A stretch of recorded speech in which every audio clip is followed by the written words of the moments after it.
Good evening, Borough fans. Welcome to another episode of the Riverside Review. It is me, Carl Owen, your host, and today we're covering the game against Wrexham. This was the EFL Cup Round 1, also the Carabao Cup. Just going to give my thoughts on the game, thoughts on the players, how we played, and yeah, let's get straight into it. So to start off with, as you can see on screen here, 1-0 to the Borough, goal scorer Will Lancashire. Perfect start. We all remember last season what happened at home against Doncaster. We'd all rather forget that. I was there for that game, and yeah, to see how they were playing then to how they're playing now is night and day. You know, it's just so much better football. Of course, we were under different management at the time. This is obviously under Kim Helberg, and yeah, we're just playing a lot better football. Not to say the football we played tonight was perfect. There were definitely a few errors, but I think our short passing was very good where it needed to be. Spatial awareness of certain players like Seb Berhalter and I keep forgetting his name, Sarmiento. When he was in the middle, he did a very good job getting some dribbles into the final third. But overall, I think Borough had a pretty decent game. It was a very balanced game. It was a very balanced game between two very good Championship sides. But yeah, it was really nice to see a lot of the other players who I wasn't able to watch in the Espanyol pre-season game. So this was my first time seeing Will Lancashire, Carl Joseph, Max Halfston and Seb Berhalter all play. But yeah, as a whole, I'm very happy, much like I'm sure you guys are as well, that Borough were able to walk away with a win and also a clean sheet against a club I'm sure will have some very good games against in the Championship in the upcoming season. To start off with, I think we're going to go to player ratings. We're just going to talk about the player ratings. Of course, I do use FootMob as it says up here. Yeah, again, like I said in the other one, this is not sponsored in any way. But I would highly recommend using FootMob if you want to keep up with live scores and following your favourite teams, whether that be Borough or if you support anybody else. Also following national teams, I follow Scotland on here, and also the Borough, so I get notifications every time games are happening and when lineups come out. I'm also on the Borough app as well, so I get notifications for that. So sometimes match days can get very crowded with notifications, but just so I don't miss anything, just so I'm covered fully. So let's have a look at the lineup.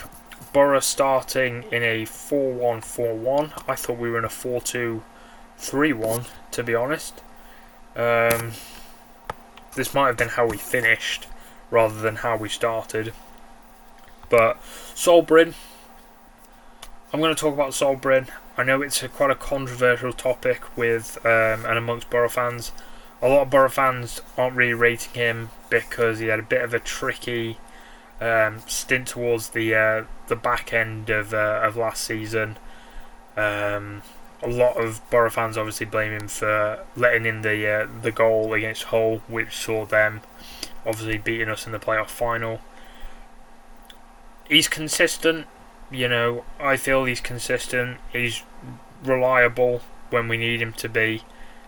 He will make mistakes. You know, you can't have a keeper that's not going to make mistakes. And I'm not trying to compare him to the best goalkeepers in world football. That's not my intention, not my interest. But I will just say Solbrin for me, for most of the season, was at least top 3 of the best Championship goalkeepers. I think he's still got a lot to give and could easily be a rotation keeper with Vitek. But I wouldn't count out Solbrin. if you've got other opinions, please do share them down below. This is a community podcast, so if you support Borough or you have any opinions on these players, please do feel free to let me know down below.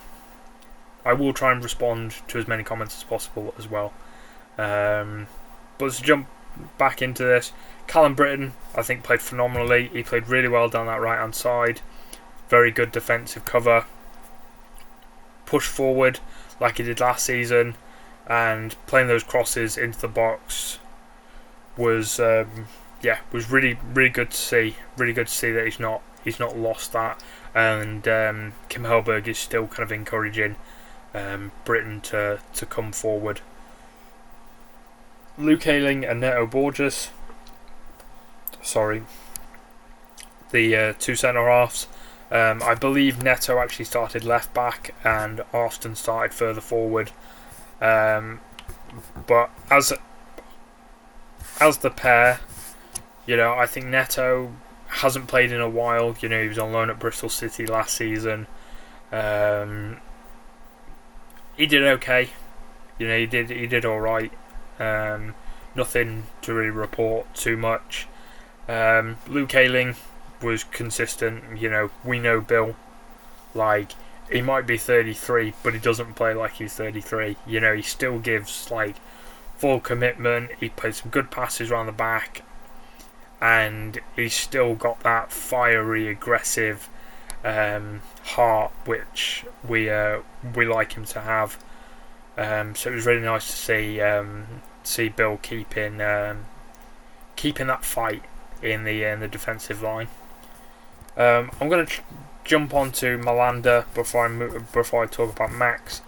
Malanda, as you can probably see by his rating, I think that's a bit harsh. I'd probably give him maybe a 7.2. I didn't think he played too bad. He was physical where he needed to be. Early on, he had an opportunity to score, and he just didn't really get much of a touch on it, and it's such a shame because he might have been 3-4 yards out of away from goal, and he just wasn't able to put it in. Him and Lancashire just couldn't seem to get contact on it, so we did lose a very crucial goal scoring opportunity very early on. But overall, I thought he played okay. I can definitely see him and Ashley Phillips, if we sign him, working really well together. Both similar height, very similar kind of centre backs. So we might see less of Neto in the season, as well as Bill. They might kind of be the rotational players alongside the starting pair of Malanda and Phillips. Max Alston, he's been given a rating of 7.7. Personally, from what I saw, a lot of potential. I think he needs to adjust to English football, because quite a few instances of him losing the ball, taking too much on, trying to dribble it too much. But not to say that's a bad thing. I like a player that will, take somebody on. I'm going to use Ben Doak because he was one of the best examples to use. When Ben Doak was at Borough, I know they're different position-wise, but he would always get the ball and he'd take on his marker, and create opportunities. And we saw Max Alston doing that today. But I thought he was lacking a little bit defensively. He does come in to us as being kind of like an all-rounder down that left-hand side, as a full-back, a wing-back, or as a left mid or left winger. So I think it's about kind of harnessing what he's good at and trying to utilise kind of those key attributes to get the best out of his performance. And it might be a case that we need to look for another defensive option to cover that left back slot, allowing Max to play further forward if he struggles defensively. But all in all, I think he had a very good debut for the Borough, and I can't wait to see what he's got in store for the season. Next on to Jeremy Sarmiento. I know he's quite a controversial figure with Borough. I wouldn't have had him starting in my lineup that I drew up ahead of the game. He wasn't in my starting lineup. I've not seen enough of him to pick him as a week in, week out starter. I thought he played okay. Yeah, again, very much like Malander, he showed his presence, but he didn't really add anything to the game. He had a very nice, maybe like minute, 30 seconds, where he kind of had the ball and he took it and was taking on some players, but penultimately that really didn't come to anything.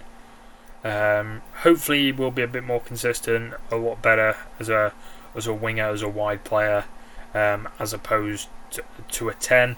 He was originally starting in the 10. I think he's much better out wide, used as a winger, but all in all, I think Sarmiento had a very average game. Leo Castledine, I'm surprised Leo's got a 6.8 rating. You know, he should at least be like 7.5, maybe even a 7.6. I thought he played really well. He was really creative. He took the ball well. He carried it well. I mean, everyone was chanting Leo, Leo, Leo. So early on in the game, he has a real grit and a real fire to him, and I really hope we see more of him this season, because I think he's got a lot to give Borough, especially if we play him in that 10 role. I think we can have at least, I'm not going to put too much out there, I'm going to put between 3 to 5 goals from Leo Castledine this season. I think that's a sensible, easy to get target for Leo to get this season. But yeah, really looking forward to see what Leo's got in stock for the rest of the season. Moving on to my player of the match. I know Will Lancashire got man of the match, but my man of the match has to be Sebastian Berhalter. I mean, yes, he has got the highest rating, but Will Lancashire got the award. But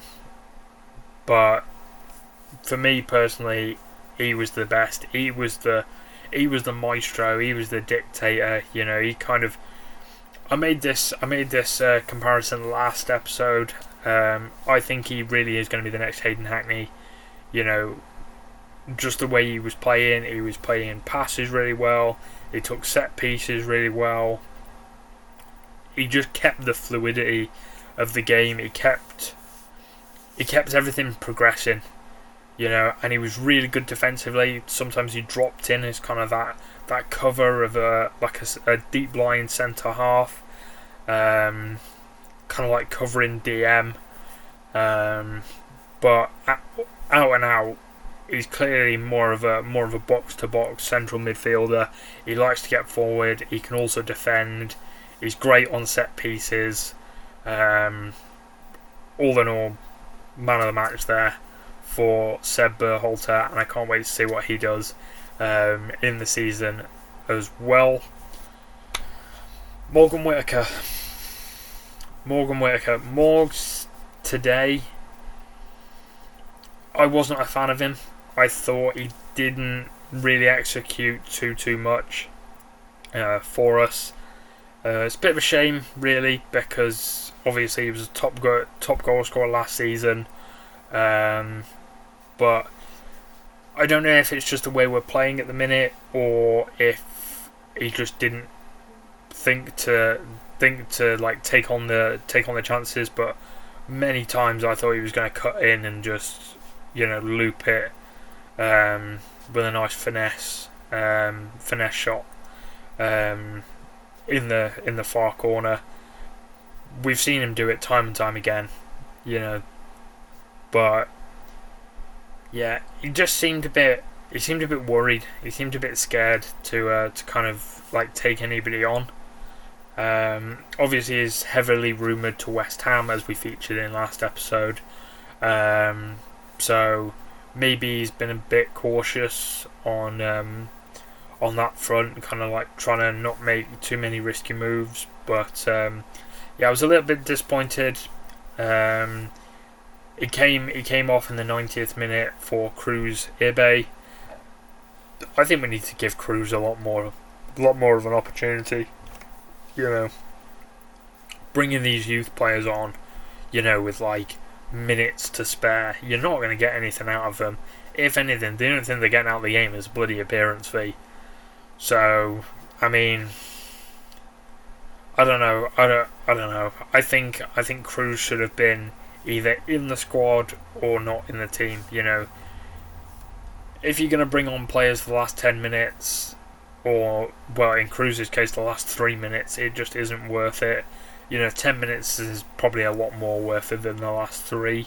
You know, it's not like Morgan Whittaker was like completely out of it or injured or anything. So it is what it is at the end of the day. But yeah, I just hope to see more of Cruz throughout the season. I would have taken Whittaker off a lot earlier, probably about the same time we made the earlier subs with Arfton and Sarmiento around like the 70th minute, 65th, 70th minute, and maybe brought on somebody like maybe brought on Finn Cartwright. I think Miles Pert Harris was on the bench. I could be wrong. Let me just double check. Yeah, he wasn't on the bench, so maybe Josh Dede could have come on. Law McCabe maybe could have covered, you know, Finn Cartwright as well. So we do have some options that can obviously cover that. But now to talk about the main man, the guy who got us the goal to give us the win in the first round of the Carabao Cup against Wrexham, Will Lancashire, the £20 million man. I think there's a lot of potential here. You know, can I say right now that he's going to be the next Harry Kane, like a lot of Spurs fans were saying? No. You know, I've only seen him play one game. His positioning is great. His positioning is quality. He almost scored a header, but it just made its way over the far post, which was a bit of a shame. But he scored some kind of like bicycle kick, kind of like volleyed it off the side of his foot, and he found the far corner. So congrats, Will. You know, welcome to the Borough, and I just hope you can put the ball in the back of the net throughout the season, because we are really reliant on a goal scorer. And honestly, I can't wait to see what he's got in his locker. To talk about the subs, George Edmondson. I don't know what you've been taking over the season, over the break, but my goodness, somebody's put some like rocket fuel in your boots or something. Because bloody hell, if you didn't see it, Edmondson, like, he's just got pace. He was just like absolutely charging down defenders. The fridge is moving this season. So yeah, whatever it is that you're doing, Edmondson, keep it up, because yeah, that was phenomenal to see. He came on and he supported really well. He did a really good job. Almost had a chance of scoring as well. I think he was offside, but he just got his head on it and it hit the side netting, which is a bit of a shame. So unlucky with that, Eddie. But fantastic job nonetheless. Carl Joseph, I mean, giving him a 6.2 rating's just wrong. You know, he deserves at least a 7. You know, he came on and pretty much changed the game for Borough. You know, we looked a lot more threatening with Carl Joseph on the field. Is he a wide player? Is he a 10? Is he a 9? Dunno. Remains to be seen. A bit like Alan Brown, he could just kind of play anywhere at the minute. But Carl Joseph, I'm looking forward. I know I've said this quite a few times today with these new players, but I am looking forward to seeing what he can do for us. You've got to remember, this is the first competitive game we've played so far. You know, we've done pre-season, but this is the first competitive game. So obviously things are going to be a bit slow to start with. But if we play anywhere near how we played in the first 15-20 minutes, the typical Borough window to really get things moving, I think we're in for a good season. Finley Cartwright, he should have started. I think he should have started. He was in my lineup to start. I had him over Sarmiento. He's going places. He's got a really good future ahead of him. And honestly, I want to see him play more for Borough. So, Finn, I thought you did a decent job. Didn't see much of him, too much, but there's a player in there. There's a player in there for sure. Sorry about that. Done it again. There we go. Let me know if that yellow light's actually better, because I actually do prefer that. And of course, Cruz Ibe came on for the final few minutes. But like I said before, I'd like to see a little bit more from him as well. Wrexham. I'm just going to talk about Wrexham as a whole. Otherwise, this video is going to be at least like an hour and a half, 2 hours long. Wrexham as a whole, they played well. They were playing a 5-back. I know it says they're playing a 3-back, but they were clearly playing a 5-back. They were very, very defensive, covering us very much in the centre. They made it very hard to kind of break through the middle. But Borough just using the wings, using the width to ping over crosses, and hopefully finding Will Lancashire on the end of them. But yeah, I thought Wrexham were decent. They showed some real talent and class. Moving forward on the counter attack. They had a few opportunities which were closed down by Sol Bryn. Defensively on the counters, we looked a little bit shaky. We were getting back, but there were a few gaps. They were able to exploit. I'm just going to say this out right now. Sam Smith did not deserve a yellow. He clearly lost his footing, but the referee, I don't know what the referee saw, but Sam Smith should not have got that yellow card. He simply lost his footing. So he was a bit unlucky with that. But yeah, as a whole, I'm happy that Borough got away with a win. We walked away with a win. Lancashire got a goal, and we kept a clean sheet. And I've seen some very good football from Borough, and I can't wait to see what we've got in stock for the season. So that about wraps it up for the coverage of the game. Of course, feel free to let me know if you want a more of a deep dive. If you want me to go more into the stats. If you want me to cover both teams, not just Borough. But to finish off this podcast, finish off this episode, we're actually going to start a new segment that I'm going to do at the end of every pod, and we are going to play 38-0 as Middlesbrough. We're going to do the one club 38-0 challenge with Borough, and basically we're just going to see how many times we can win the league, how many times we can win the Champions League, and basically how many times we can potentially get 38-0. So let's hop over to 38-0. So we're doing the one club challenge with Borough. If you've not seen this before, it's like a squad building game where you just build a team. You get a spinner, and it gives you a year and a team. They're all Premier League teams or teams that have been in the Premier League. So you get a year and a team, and then you've got to pick like players from that year and from that team that build a starting 11, and you basically do it once per player. So you could end up with a whole 11 from just across different eras and different teams. Bloody hell! Sorry, that scared the life out of me. Yeah, we're gonna kick it off with Borough. We're going to do obviously one club, so we will get only Borough, but we will get every year of Borough. So yeah, let's get into it. So, pick our formation. Personally, I'm a big fan of the 4-5-1.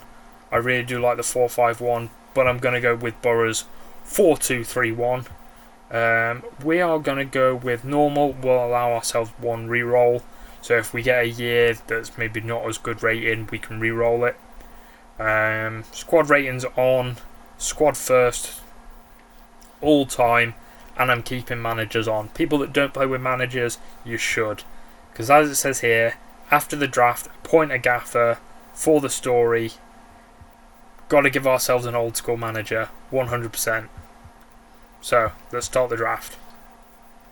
So, getting into this, as you can see here, we're going to spin the wheel. We're going to get Borough, of course. We get the 2006-07 season.